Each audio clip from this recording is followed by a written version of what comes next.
कोलकाता की सड़कों पर एक समय ऐसा था, एक ही चर्चा होती थी, क्या इतिहास बना देगी। लोग कहते थे अब टूटने वाला है। टीवी स्टूडियो तक हर जगह एक ही नारा गूंज रहा था, बार 200 पार।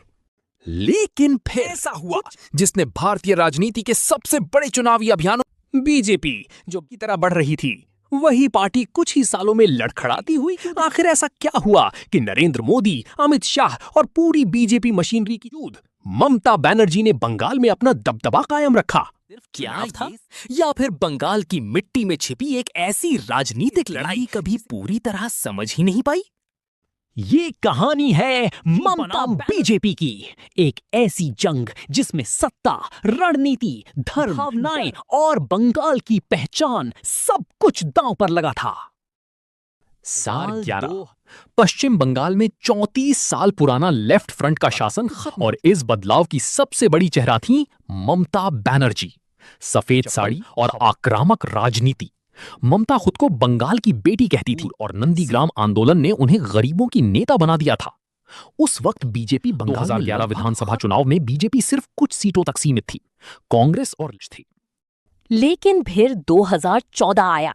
देश में नरेंद्र मोदी की लहर चल रही, मॉडल हिंदुत्व, राष्ट्रवाद और कांग्रेस विरोधी माहौल। बीजेपी ने बंगाल में भी अपनी कर दी। 2014 लोकसभा चुनाव में बीजेपी को बंगाल में करीब 17% वोट मिले। सिर्फ वोट नहीं थे, ये आने वाले राजनीतिक भूकंप की शुरुआत थी। दिलचस्प बात यह थी कि बीजेपी की ताकत अचानक नहीं बढ़ी। लेफ्ट फ्रंट का पुराना वोट बैंक टूट रहा था और बीजेपी धीरे धीरे उस खाली जगह। टीवी डिबेट्स में पहली बार बंगाल में बीजेपी को गंभीरता से लिया जाने लगा। आरएसएस ने गांव-गांव में काम शुरू किया। हिंदू पहचान की राजनीति को धीरे धीरे बंगाल की जमीन पर उतारा गया। फिर आया 2016 विधानसभा चुनाव।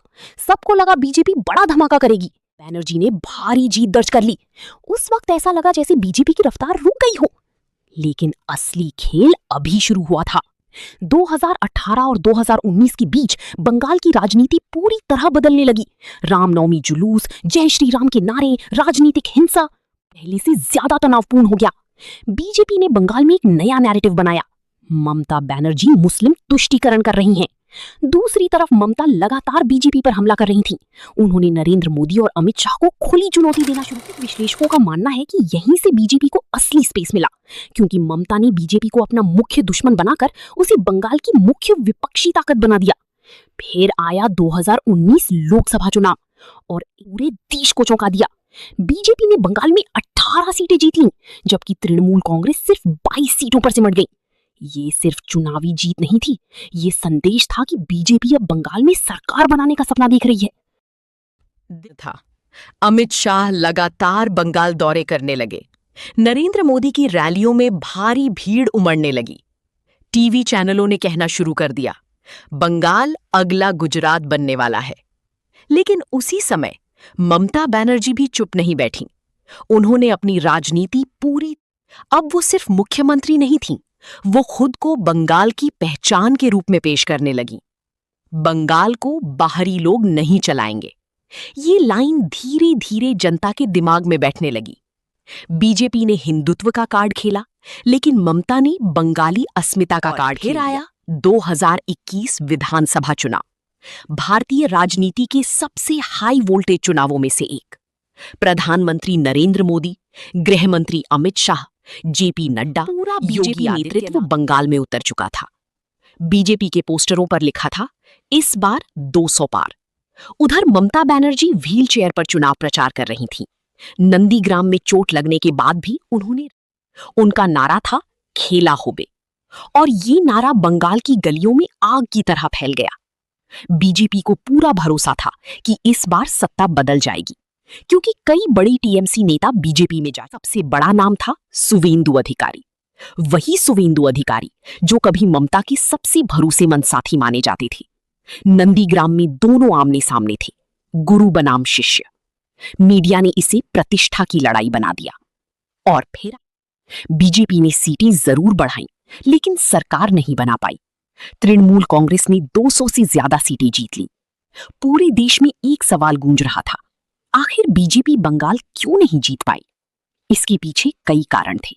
बीजेपी का बाहरी बनाम बंगाली नैरेटिव में फंस जाना, ममता ने चुनाव को दिल्ली बनाम बंगाल बना दिया और बंगाल के कई लोगों को लगा कि बीजेपी उनकी संस्कृति बदलना चाहती है।